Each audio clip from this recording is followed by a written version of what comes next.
All right, here we go. Welcome to DJ's Unfiltered. He's Bob, and I'm Tom. We've got a very educational show laid out for you guys today. Today, as promised, we're going to kick off our show by discussing school dances and how big of a shit show those can be, not only for the DJs, but the poor teachers involved in organizing them. Then, for all you brides and grooms out there planning your weddings, we have more advice on how to plan a successful reception. Then later in our show, Bob, you're going to love this one. We're going to read some of the emails that got sent into us here at the studio. And of course, to wrap up our show today, the shoe game, a dying tradition at weddings. Is the shoe game something you want to have played at your big day? We're going to talk about it all. Here we go, DJ's Unfiltered. So, Bob, let's get started. Let's talk about school dances.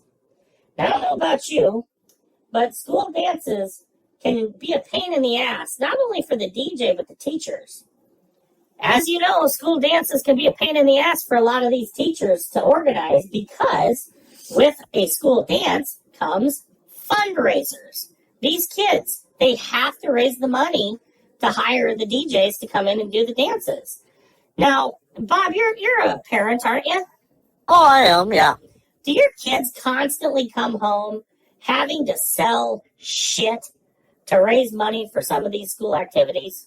They do, and half the time the stuff that they bring home and try to sell, I buy it just to help them out, and half the time it's not. Well, I don't even use half of it. But out of love for your kids, you buy it just so that you can get it over with, I'm assuming. Yep, I do. What's some of the stupid shit that these schools have had these kids selling? I've seen trash bags lately. I've seen pizzas. What's some of the things you've seen? I've seen clothes hangers that they've designed. I've seen wreaths, by Christmas time, made out of a real tree, and they have bows on it. And then they want $60 for it. Something you hang on your wall or your door, and only lasts for about a week and a half, and it's time to go to the garbage. $60 for something that says, I supported my local school, and then it dies in a fucking week. That's awesome. Yeah, and that's probably why they sell those garbage bags, so that way you got something to stick it in when it's done. Nice, Bob, nice. You know, your heart has to go out to these kids and these teachers, because you know damn well, it's 105 fucking degrees outside, and you see little Bobby walking down the sidewalk trying to sell, cookies and all this crap that he could care fucking less about. But your heart has to go out to the teachers too, because these teachers, they're normal people like you and I, Bob. They don't want to make these kids sell the shit any more than we want to buy the shit. Exactly. Oh. And don't forget about the shit that it puts on the parents too. Because a lot of these kids, they don't even got any cars or anything. So a parent, they go to work at 6 in the morning, they don't get home till 6:30 that night. They got to cook supper, get a shower, do whatever. And then 8 o'clock comes around. Guess what the parents get to do? Ooh, they get to throw. I know. Can I answer? They have go for it. They gotta drive little David around the fucking neighborhood and sell magazines or newspaper subscriptions so that he can get 45 cents distributed into the school account towards whatever event they're trying to pay for. It's fucking ridiculous. I don't know about you, but as a parent, I would rather donate $50 at the door of some of these events and just be like, here's my $50, leave me the fuck alone. I would too. I agree with you. I'd rather do that. Just give them $50. Plus, on top of that, on top of doing a donation, they could, every kid or every couple that comes into that door for prom or homecoming or whatever, charge them $10 a person or $15 a person, $20 for a couple. Yep. Before you know it, you got $800-900 saved up right there. It'll pay for your DJ. That'll pay for your food. You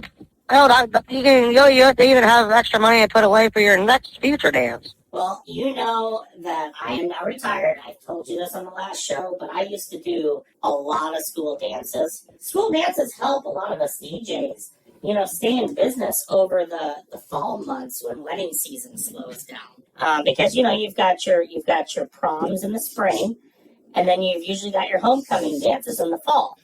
Anyway, I think the reason that we were so successful with our business is we sat down with some of the faculty at these schools and we said, you know what? All right, the kids are gone for the day. Let's talk business. And I sat down with some of the faculty members and I said, look, I says, you're a human being just like I am.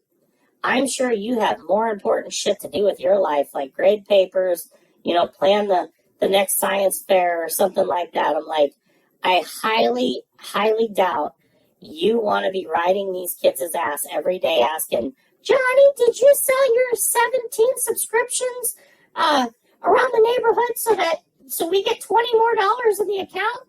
And these teachers looked at me and they're like, sir, you are the only person who fucking gets it. They're like, we have so much shit to do as teachers. We don't have fucking time to do this. So I sat them down and I says, okay, what's a logical number that you guys can pay, for our DJ services to come in and throw a dance so that you're not having to spend 6 months pounding the streets selling shit. And they came back to me with a number, and I says, perfect. You know what?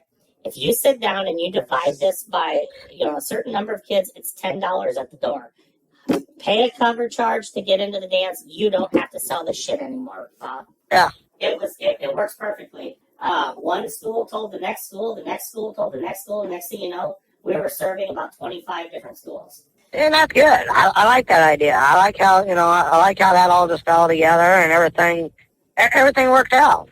The kids, they can stay at home, they can work on their freaking schoolwork, do what they have to do, the important stuff, instead of going out and, selling shit, that's overpriced or that people ain't going to use.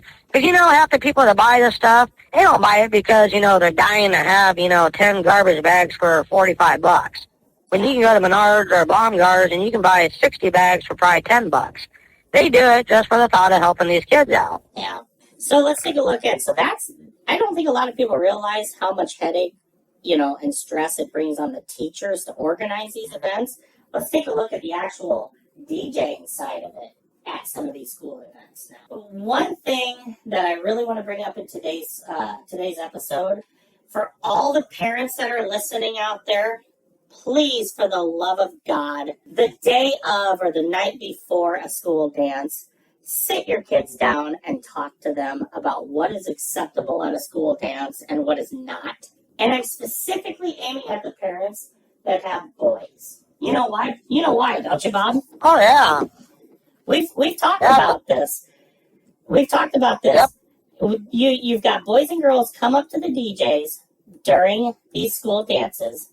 And for the most part, it's mostly the boys. I've never had too much trouble with the girls in 30 years that I was DJing school dances.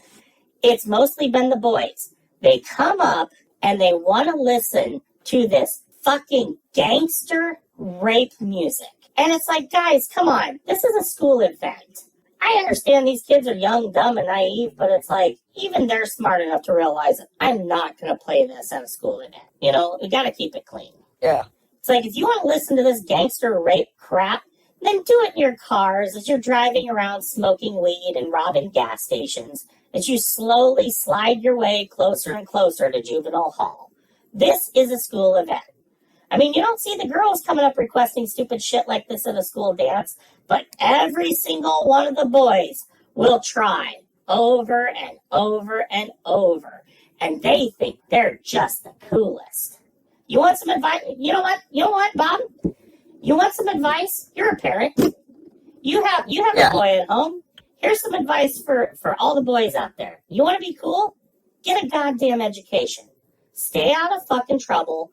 Go to college and get a good job so you can make a shitload of money to afford that gorgeous bimbo down the street that's fucking the attorney or the doctor because they settled for financial security. Am I wrong here, Bob? No, you're exactly right. I mean, fuck. And you were just, let you talk for a little bit here. You were talking earlier today about how, and it doesn't even matter if it's a school dance or it's a wedding. You were talking about, the other day, you saw an 8-year-old out on the dance floor just dancing like a 30-year-old hooker. Tell us a little bit about that. Yeah, matter of fact, there's a wedding that I did. I DJ'd, and this girl, she's probably about 8, 9 years old, and I did not realize that she was out there. So this is 10:30 at night, and the bride, she came up and she requested that I play the WAP, which everybody knows what the WAP is about. And this 8, 9, 10-year-old girl, she is out there and she is freaking just dancing sluttier than all the other adults out there. And the first thing that's coming across my mind is that's going to be the girl to come home pregnant at the age of 14 or 15 years old. I know, I've seen it at weddings too. Some of these kids are dancing like little hookers. And you take one look at these kids, Bob, and you just know if they're dancing like that, you know their mommies and daddies got to be the biggest whores in town. Exactly. You laugh, but it's true. I don't think a lot of people think about that when they're out in public. Oh, look at little Johnny dance like he's rubbing his wiener on people and he's only 4. Oh, look at little Samantha dance like she's just the best pole stripper in town. It's like, dude, that's not something to be proud of. That's your kid. That reflects on you. Yes. These are the same fucking kids that are coming up, even at the age of 8, 9, and 10 years old, asking for basically gangbanger music. Yep, and that's where it starts, you know, and these parents, they don't realize you're parenting. That's where it all starts with your kids. How you raise these kids, that's how they're going to end up. Yep. You know, I know my kids. I mean, hell, my kids are a lot older than 8, 9 years old. Tell you one thing, I'd be damned if one of my daughters went up to DJ over at a wedding or a party or whatever and wanted to listen to WAP. Or a school dance. Or a school dance or whatever dance, you know. I mean, I'd be damned if it'd be my child to do that. Well, I'll tell you what happened. This was one of my last school dances I ever did. And I told you this story, but I'm going to tell it for the public to hear. I got so irritated at my last school dance. Okay? I had the girls coming up. They were asking for like Taylor Swift and just some of the traditional music like the YMCA and stuff like that. Stuff that's totally acceptable for a school environment. Because keep in mind, we're basically, as the DJs, we're representing the school that night. So if we play something dirty, it comes down on them as well. Yep. But anyway, the girls, they were doing great. No problem with them. They were being respectful. They were, asking for clean music. They knew that if I said no, that there was a reason I said no to the request. But these fucking boys coming up there one after another. I want to hear this song. I want to hear that song. Why the fuck won't you play this song? And they're just being little assholes about it because you won't play their song. Let me tell you some of the lyrics of some of these songs that I was turning away in a school environment. You ready, Bob? Yes. Bitches be dancing with their hoes, having sex on the dance floor, doing drugs, and killing bitches. I can't even read it all on the air. It's that terrible. Those are actual lyrics from one of the songs that these boys were coming up just asking for over and over and over. And you know what I did? I fucking ignored them, just like I would do at a wedding. You know what the little peckerheads did? Yeah. They had a fucking sit-down strike. All these little snowflake bastards knew that they were going to get what they wanted, and if they didn't get what they wanted, they were going to be little peckerheads. They were going to go sit down, and they were going to strike. So all of a sudden, I'm looking at a dance floor of 45 kids just dropped to about 9 girls only dancing in the middle of a dance floor, and these boys all went and sat in a goddamn corner, crossed their arms, and just glared at me and pouted. They just fucking pouted, Bob. And that really goes to show that these parents are giving them everything they fucking want in life, and nobody's telling them, what's that word that kids need to hear every once in a while? No. I'm sorry. I'm sorry to all the parents that are out there listening. When you give your fucking little brats everything they want in life, they're the ones that are going to be out there chanting, not my fucking president, not my president, not my president. Exactly. it's sad that that's what this world has come to. So anyway, I really had to give it to the faculty of the school. They came over and they says, what's that group of boys over there in the corner? You know, there's about 22 boys, and they're just standing there staring at me. They all crossed their arms shoulder to shoulder, and they were just standing there. They want to know what the hell happened. And I explained to them, I said, well, I won't play their goddamn gangster ass fucking music. And I said it pisses them off because I told them, I said, this is a school event. So they're pouting like a bunch of fucking babies. Teacher looked at me and she says, I have more to fucking do with my life than to sit here and deal with this. She said, they want to act like little assholes. She goes, shut it down. You remember me calling you, Bob? At Yes, I do.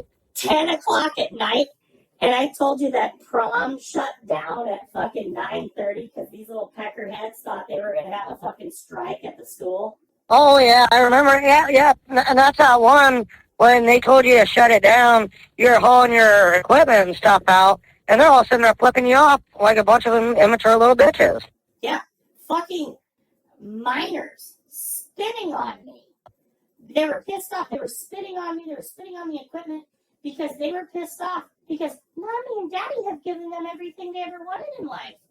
They know that if they stomp their goddamn feet, they're going to get everything and anything that they want. And you know what? Here's the funny part. It wasn't just that one school dance. It happened, I think, 2 weeks later at another school dance.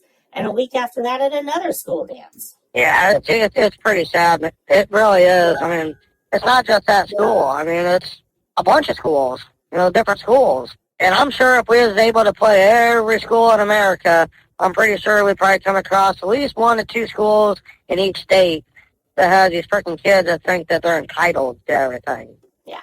Well, these parents need to realize they need to raise these kids and make these kids know that life isn't a scam. You get what you work for. Well, don't just get handed to you. You know what needed to be done? Each of them fucking kids, their parents should have been called to come pick them up and be like, if you want to act like babies, we'll treat you like babies.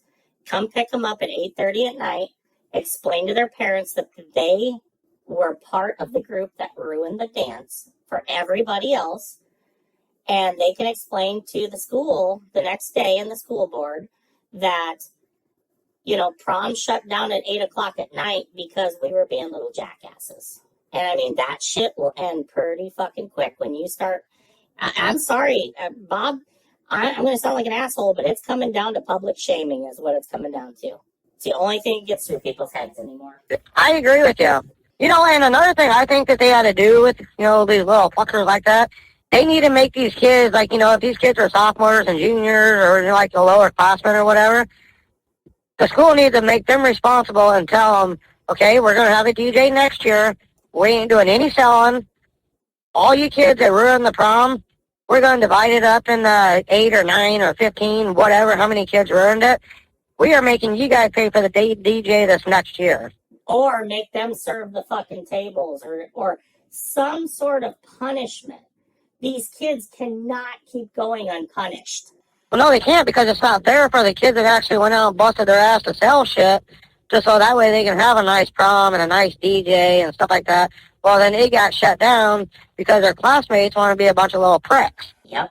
So, yeah, I think there should be some kind of punishment. They should make them pay it back somehow the next year. Make that their senior class dues or junior class due or whatever. If you're part of it, $70, well, guess what? You don't get to go to prom until you're part of your $70 is paid. Yep. Just if you are a parent and, your kids are about to go to a school dance, please, for the love of God, sit down and have the talk with them beforehand and just let them know, like, hey, don't be harassing the fucking DJ to play your fucking gangster, your gangster music, fuck the police and all that kind of shit, because we're not going to put up with it. We're really not. Yeah, no, I agree with you. All right, so since we've pretty much covered school dances and that is now a dead duck, I think we promised the brides we were going to talk a little bit more about planning their wedding and things, different do's and don'ts for their wedding planning, weren't we? Oh, yeah, we were. And, you and I talked about this last night. I think something that would be very entertaining to these brides and grooms would be hearing about some of the most awkward moments we've ever come across while DJing in 30 years. You ever come across anything that just during a wedding that just made you really fucking uncomfortable? Or let me ask you this, Bob. Have you ever had anything happen at a wedding that just made your jaw fall open? I have, yeah. I had one wedding that I DJ'd. You know, we had probably about 100 people there. And the bride, she was outside, and some of the groomsmen, they went out there. They were having a cigarette or whatever. And then the groom went outside, and next thing I know, here goes people start filing out of the reception hall to outside. So I went outside to see what was going on, and found out that the bride was outside making out with one of the groomsmen. And the groomsmen and the groom got into a fight. Yep, they got in a big fist fight. Cops were called, and I was told to shut the party down. That is what we in the business call a trailer park bride. Yep. Yeah, that is what we call a trailer park bride. Well, I've done this probably 15 years longer than you, and I've got a list of them. I remember several years ago, I was in a little town several hours from here called Homer, Nebraska. And the bride and groom, I had just started their first dance. You know, ladies and gentlemen, welcoming to the dance floor for their first dance as husband and wife, you know, Mr. and Mrs., I'll just say Johnson. You know, and everybody's cheering for them and this and that. They hit the dance floor, Bob, and in about 45 seconds, you see the groom. He lets go of his wife. He takes a step back. He looks at her, and he looks around, and pretty soon tears just start rolling out of this guy's eyes. And he walked out of the wedding reception during his first dance. Come to find out later that the bride told him during the first dance that she had been sleeping with another guy, and that she's so happy that they got married and that she just wanted to have a clean slate. So she told him, she dropped the fucking pipe bomb during the first dance as husband and wife. And just like that, the wedding was over. He was yelling back at her, "Fuck this, I want a divorce." She ran out crying. You've got all these guests looking at me like, what's next? Like, fuck, I don't know. I'm going outside to watch this Jerry Springer shit unfold just like the rest of you. Yeah, no shit. What would you do in a situation like that? Was I wrong as the DJ to walk out and, you know, watch the fight in the parking lot with the other 300 guests? Well, no, because those kind of things are pretty cool. Well, it's not just cool, but it's like, come on, you don't see this kind of stuff on Jerry Springer. Like, this is like pay-per-view type of drama going on here. I hit a song, I put it on autopilot, and I went outside and watched with everybody else. That would have been the perfect time to start playing the song Are You Lonesome Tonight? No, he was a pretty good guy, this groom. He was a pretty good guy. I actually felt for him. But here's another situation. So that would be, I would think, my fourth. I'll give you my top four. That would be number 4. Number 3, I was doing a wedding in Des Moines, Iowa. It was probably 4 o'clock in the afternoon. The ceremony had just gotten over. Guests were waiting for the wedding party to arrive. And when the wedding party arrived, the bride and groom walked in the door, throwing punches at each other, yelling, "Fuck you, whore! No, fuck you goddamn asshole!" Like, just profanity. And it was so bad, the parents had to go separate the bride and groom. The bride walked out on her own wedding, said, "Fuck it, I'm going home." The groom basically said, "Fine, go home." He left too.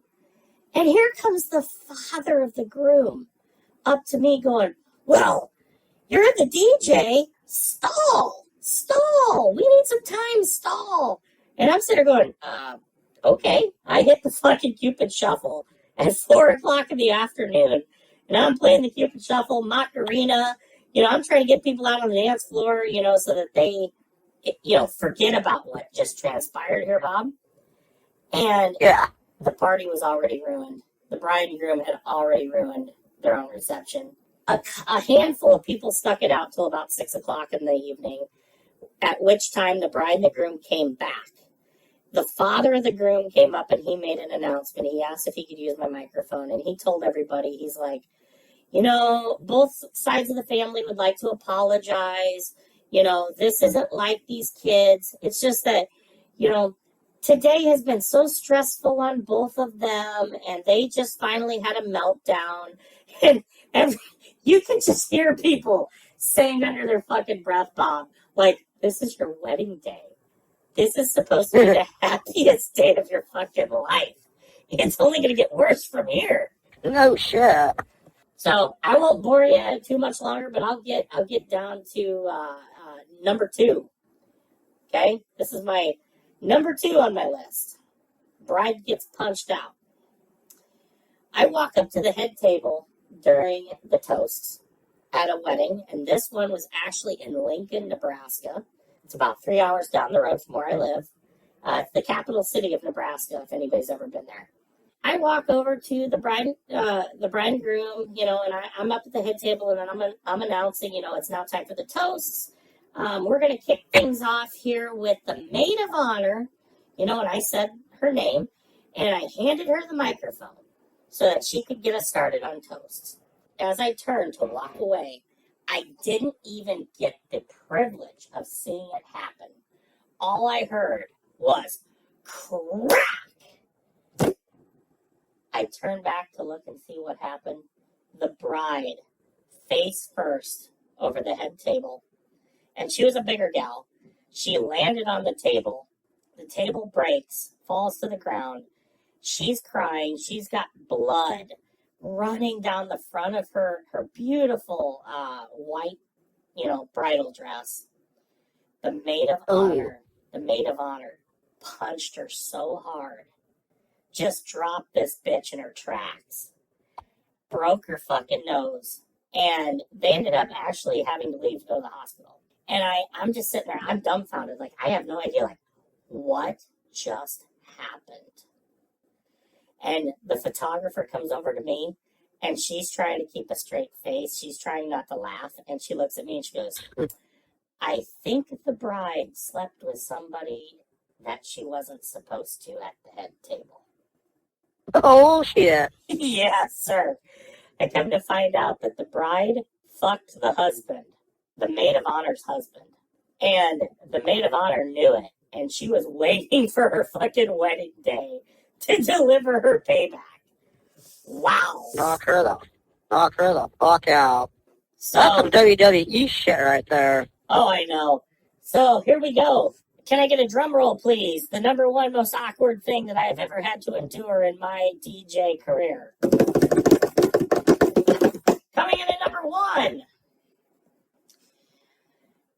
There was a gal that I personally knew. Okay, she was a great gal. I mean, she was a nice girl.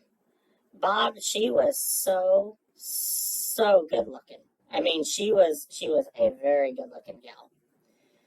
Porn star hot. She had the smile of a frickin' angel until you got to know the kind of person she was. I hooked up with this gal a couple times, and we had our fun. I mean, it wasn't anything that lasted very long, but I mean, we hooked up a few times. Number 1 most awkward moment is when she and her fiance call 2 years later. Will you DJ my wedding? Oh, shit. What the fuck do you say to that? I suppose. I'm just sitting here and I'm thinking to myself, I'm like, I'll be honest, the first thing that went through my mind was I had heard her reputation around town. I knew that she, you know what I'm saying? Bob, she was one of those girls.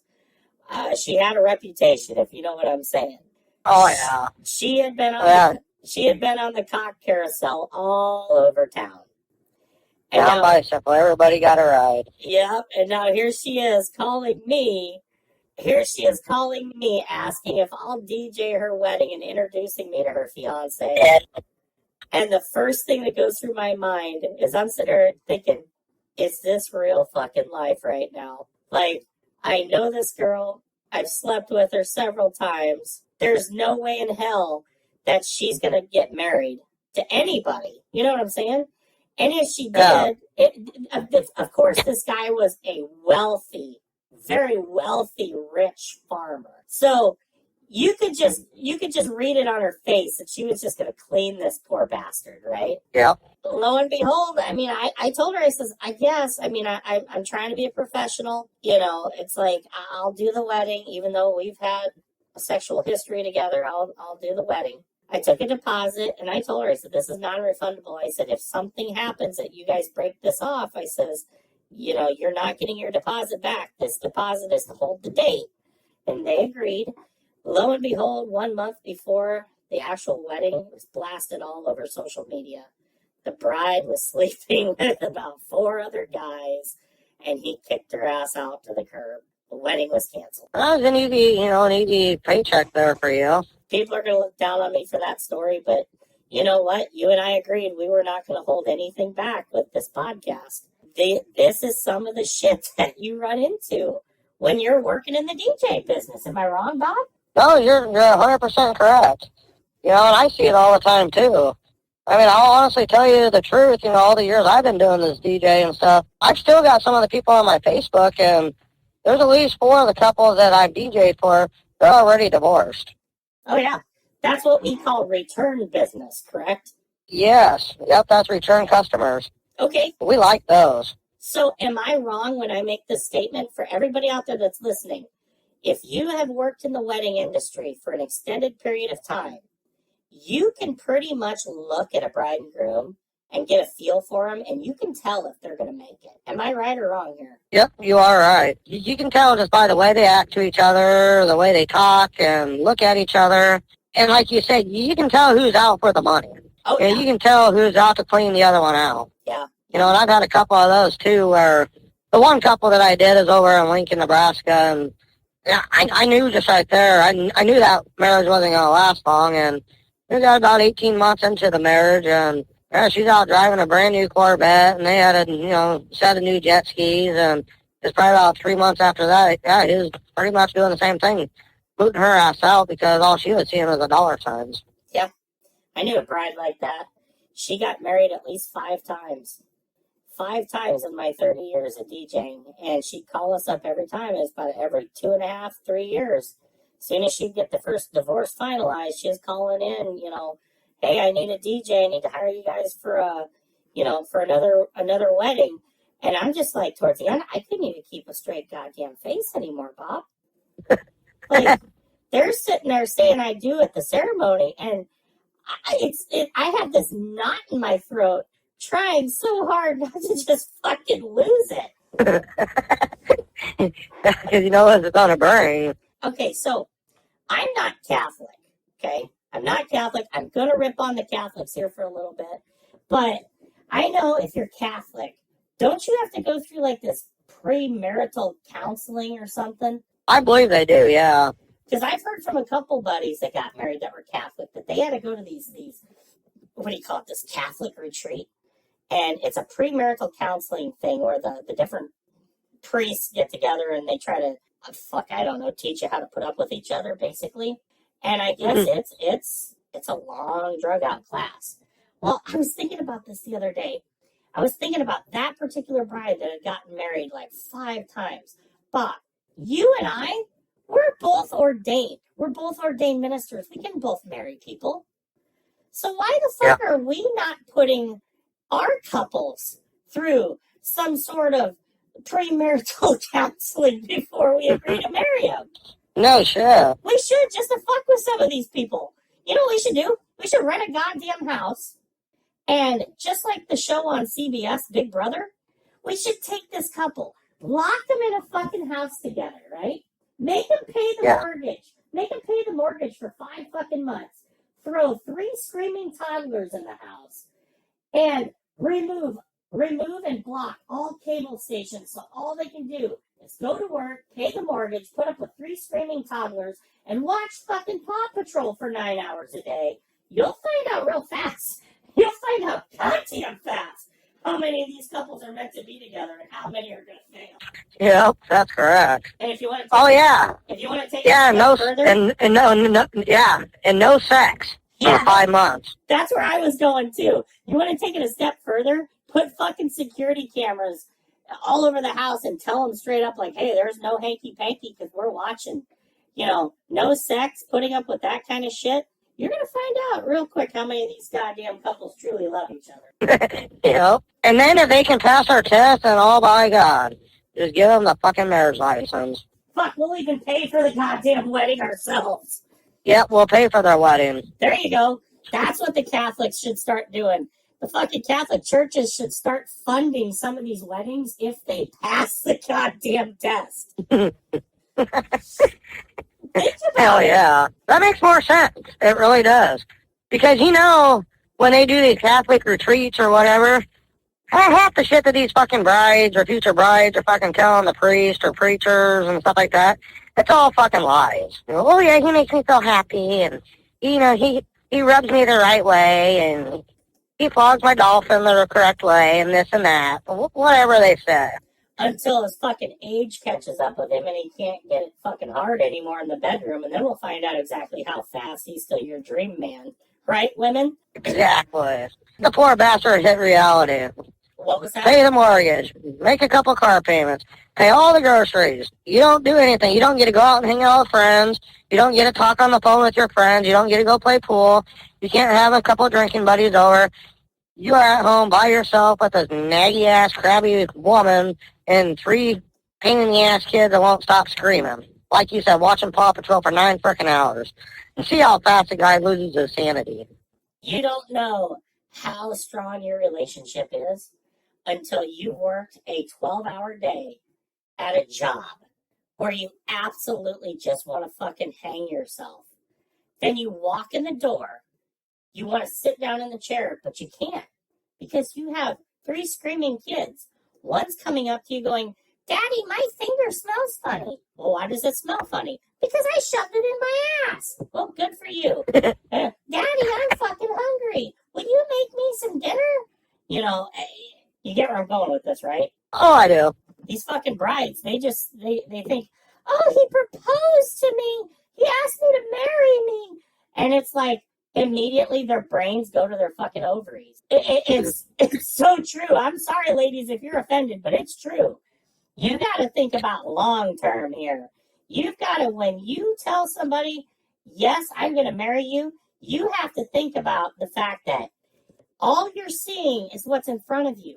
This fairy tale picture of this beautiful day where you get treated like a fucking princess all day long. But guess what, ladies? The next morning at 7 a.m., you got to go back to fucking work. You've got to wake up next to that guy, that asshole that you married for the rest of your fucking life. And it can be a very long, long life if you end up with the wrong partner. Am I wrong? Nope, you're correct. So enough on the premarital counseling. All right, so we need to send a quick shout out to a couple of people for now sponsoring our webcast. We want to thank Sweetwater.com. We want to thank the Pooper Troopers dog feces removal group out of Sioux City, Iowa. Thank you so much for your donations, for keeping this show going each week. And of course, my personal favorite, Black Lives Matter. We want to thank the Black Lives Matter Finance Committee for funding today's show. Keep burning America to the ground, boys and girls, and getting away with murder. We love you. All right, so back to the show. I think it's probably time, Bob. You think we made the promise that we were going to take some questions and concerns, some emails from the general public live on the air here today. Should we do that now? Yes, we should. Be the right time for that. All right, so I'm just going to pull up our email queue here. As we promised, ladies and gentlemen, we're going to just read these live right here on the air. We're taking emails with any questions you have regarding the planning of your wedding.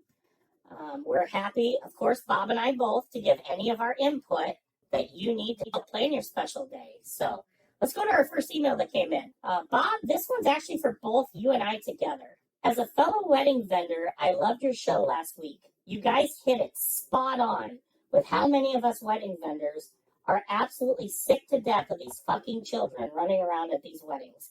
Can't wait to hear more episodes. Sincerely, Jared from Sioux City, Iowa. Wow. Wow, that's really nice. Thanks. Well, Jared, thank you for your response, and we really appreciate it. That's what we're here for, just say it how it is. And Jared, I think this actually started off, Bob and I started off, this was more of like a public service announcement that just kind of caught fire and took off. So, thank you. We really appreciate the fact that somebody out there is enjoying these episodes we're putting up. So, all right. So, Bob, this next one comes into us from Nicole in Omaha, Nebraska. Nicole says, you guys are a bunch of fucking idiots that degrade women and children, and there is a special place in hell for the both of you. Well, Nicole, thanks for your input. I'm a bit hurt, though, because we degrade the grooms just as much as the brides and children, do we not, Bob? Oh, we do. I mean, we just call it as we see it. Yep, and that's correct. And as for us burning in hell, I'm pretty certain we've already crossed that threshold with Joe Biden and Kamala Harris in office. So, Nicole, don't forget, Joe and the Ho gotta go in 24. All right, well, didn't expect that one, did you? Oh, I did. All right, here comes another. Here's another one. This one comes to us from Nick in Chicago. Why do you guys have to be such pricks? Does it come naturally, or were you both dropped on your heads as children? Bob, you want to answer this one? Well, I like to say it comes naturally, but for me, myself, I think I dropped on my head a couple times as a kid. I think when my mom had me, I think I slid out a little too fast and hit the floor. So there was no alcohol involved? She just dropped you? Yeah. There might have been a couple beers here and there that might have been involved, but... Well, Nick, as for me, Tom, I think it comes naturally. I mean, come on, Nick, think about it. The world has degraded to such a point where nobody fucking cares about anybody's feelings anymore. We're all about ready to start shooting at each other in the streets. So, yeah, I guess moving on. All right, so let's find a legitimate one. More hate mail. Oh, here's one from Jacob in Florida. You guys are a bunch of mother... Oh, never mind. That's hate mail, too. Man, we're loved here, Bob. We are. Okay, here we go. About the 17th email in the queue. Here's a legitimate question. This one comes from Michelle in Kansas. Michelle writes, what is the best way to explain to my side fling that I'm currently sleeping with that it's over because I'm getting married in 6 weeks? Wow, Michelle. What the fuck? For that one, all I can say is... You're a whore. Tell me, you're a whore. A whore. Come on, let's try to give her an honest answer, though. Let's try. Holy shit.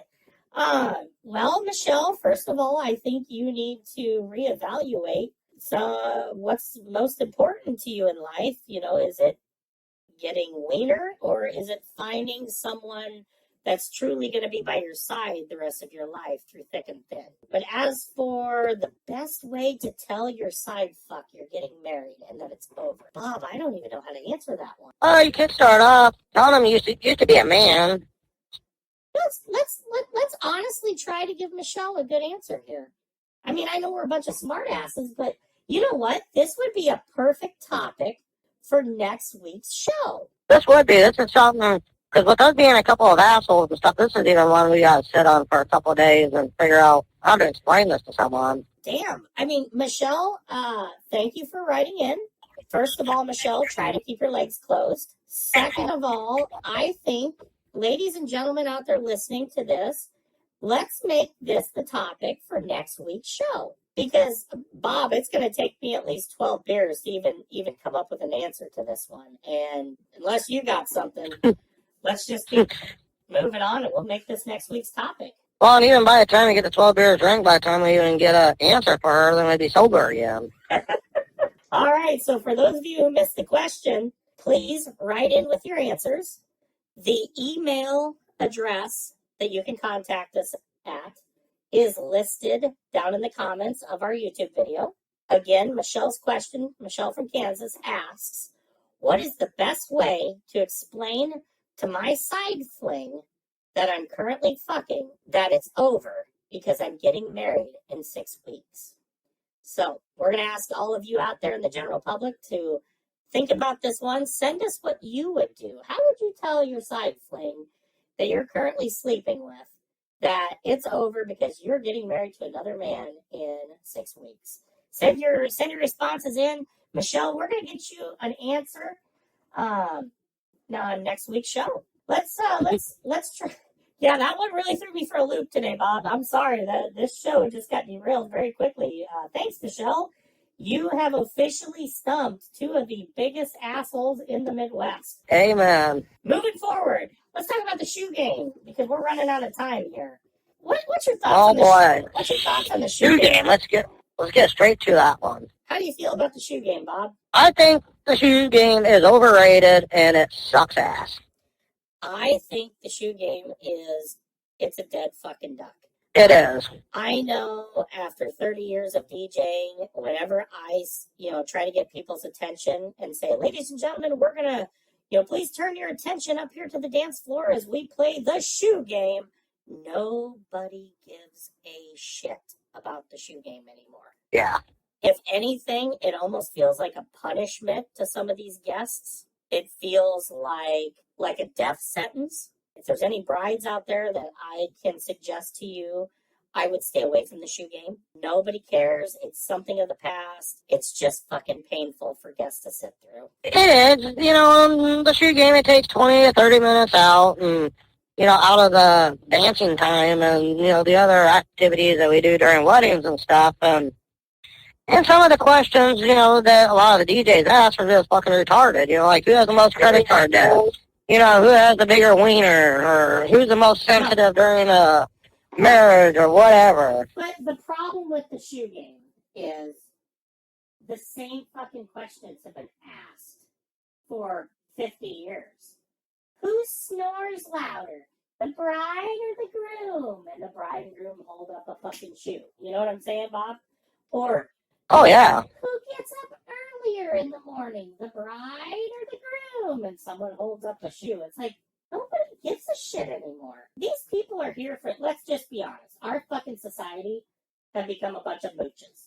Everybody's there for the free beer, the free food, the free fucking dance, and then they want to get the fuck out of there. They really do. And if you want them to pay attention to the shoe game, it's got to be some legitimate questions. Something that's going to make those guys in the back of the room put their beer down and go, hey, everyone, shut the fuck up. I want to hear the answers to these questions. You know where I'm coming from, Bob? Oh, I do, exactly. And what better way than to have more modern day questions?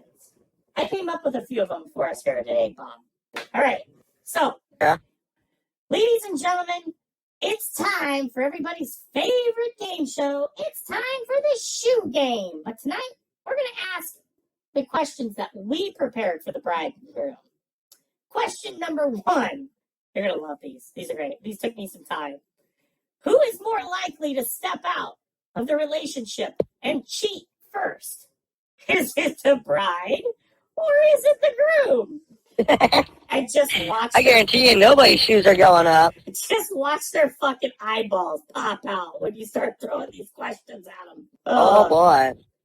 Question number 2.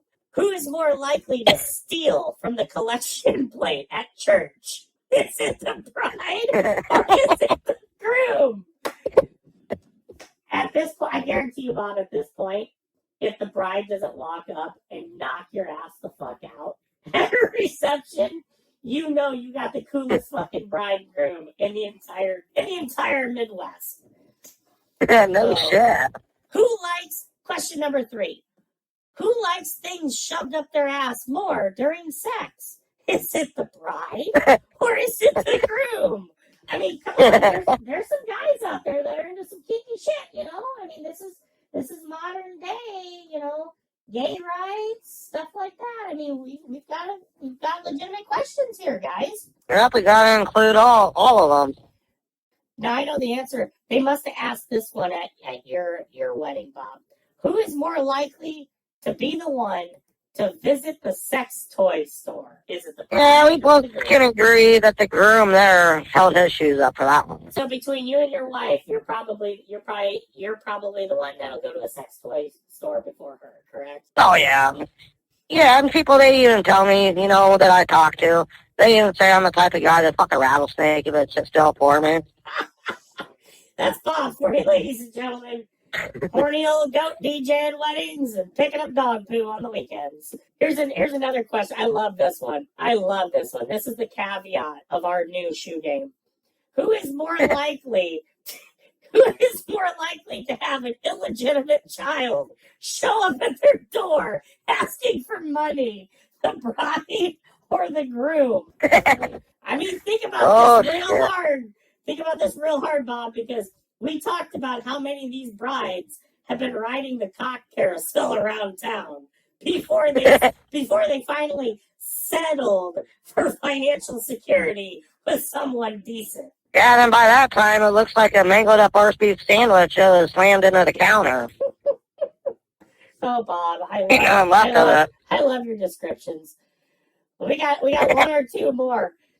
Whose 85-year-old grandma Edna got caught shoplifting? I mean, we can have fun with these. What was the grandma shoplifting? I think at the time, and this is a true story because I looked this up on the internet, someone's 85-year-old grandmother got arrested for stealing panties and a bra at a fucking mall in Chicago. That's hot. Oh. You go, Grandma. Or here's another question. Who shaves their pubic hair monthly? Is it the bride or is it the groom? I get that we're getting a little toilet humor here, but come on, you ladies and gentlemen out there listening, you gotta fucking understand where we're coming from. These are the kind of questions that these old timers that are having their coffee and they're in the far back of the fucking room and they don't give a shit what you're doing on the shoe game anymore because they've seen it 50 times in their lifetime. All of a sudden, you've got Uncle Fester putting his coffee cup down, and he's telling everybody to shut the fuck up because he wants to hear the answer. Have fun with it. And if you know what else, Bob? I liked your idea last night of if you want to take it to the next level, have them hook the bride and the groom up to a fucking lie detector test right there in front of the reception. That would add some kick to it. Watch those fucking pins come flying off the charts. Damn. Oh, this podcast has just totally gone south quickly. Well, that's the kind of things we could think about, and, it's all reality, though. I mean, like you said, though, who wants to go to a wedding, sit through a 30-minute, shoot game and hear the same questions over and over and over? Yeah. Who snores the loudest? Who's the one that gets up the earliest? Who watches the most TV? Who the fuck gives a shit about who watches the most TV? Nobody fucking cares anymore, brides. Who cares? Who cares that? Whatever her name is, gets up at 5 o'clock in the morning and goes to work while the husband's at home beating off, until it's his time to get up. Nobody cares about the shoe game. That's the point we're trying to get across. You know what? If there's anything that we can tell you when it comes to planning your fucking wedding day, hire the best goddamn DJ that you can hire. That is going to keep, Uncle Fester dancing on the fucking tabletops with his goddamn white briefs over his head and his ding-dong flopping around, so that people go home and go, holy shit, 18 years from now, I'm going to remember that naked old man who was dancing on the tabletops because the DJ had him so wound up. They're not gonna fucking remember the shoe game. Fucking balls are hanging down to his knee, and then 18 years later, they're hanging down to his ankles. But you get my point, right, Bob? Yes. No, I agree with you. And if there's anything else, and Bob, you and I talked about this as well yesterday, too many of these brides are ruining their own goddamn receptions by trying to shove too much shit into the reception. Prime example. Oh, we're going to have the toast, and then we're going to have The shoe game. Oh, but after the shoe game, we're gonna do the special dances because the photographer has to, has other things that she needs to be at, other prior engagements. So we need to get the special dances done. Oh, but right after the special dances, then we're gonna have a slideshow that's gonna last about a half an hour. But after the slideshow, we're going to come back and we're going to dance 2 songs, but then we're going to stop the dance again because we're going to do the dollar dances. Are you following where I'm going with this? Yep, and then you got the cake cutting. Let's go do the cake cutting, which is going to take another 20 minutes. We forgot about the fucking cake cutting. Oh God, they've got to go over and act like they shoved cake in each other's face to get a fucking picture. You know what? Just once, I want to see somebody take a fucking slingshot out. Just drop their significant other with a goddamn cake ball. Oh my God, I'm so tired of seeing the same shit over and over and over and over. Oh, I am too, and I see it, all the time at every wedding I go to. And the thing that sucks is a lot of these people, they hire us, to DJ, and most of your average DJs only go for 4 or 5 hours. Well, when you got 3.5 or 4 hours of special activities in there, how are you leaving any time for your guests to do, get any dance time in there? Exactly. Everything that I just mentioned, I had a bride and groom, one of my last weddings. We finally had 4 or 5 dances to get the dance going, okay? People were on the dance floor. I actually heard guests come up to me and they're like, holy fuck, if the bride could shove any more shit into this reception before we actually could come out and dance, they said, we'd be shocked. Oh, but wait, there's more. The bride did. We played 5 dances. The dance floor is full. Everybody's having fun. And then we had to stop the reception, Bob, because we need everybody to come outside for a photo op because they all had sparklers. And we need everybody to get a sparkler and go outside so that we can have a picture of the bride and groom running through this group of people with sparklers. What the fuck do you think happened to that dance? Well, I bet that ended real quick. Only about 40% of the people came back into the reception hall. A lot of them took their coats with them. They walked out the fucking door. They got in their cars, and they went back to their lives. They went home. And then the brides look at you, and they're like, well, you're not a very good fucking DJ because you didn't keep the dance floor full all night. No, bitch, you ruined your own fucking wedding, not me. Exactly. And if you we showed up there to do the job. And if you want to disagree with it, we can talk to the photographer, the videographer, the photo booth guy, the fucking ice cream vendor you hired to come in, and every one of them are going to tell you the same goddamn thing. You wanted to be such a fucking princess that you put so much into one night that people just gave up giving a shit and they left. Yeah. Oh, I agree with you. All right, well, I think we're just about at the top of the hour.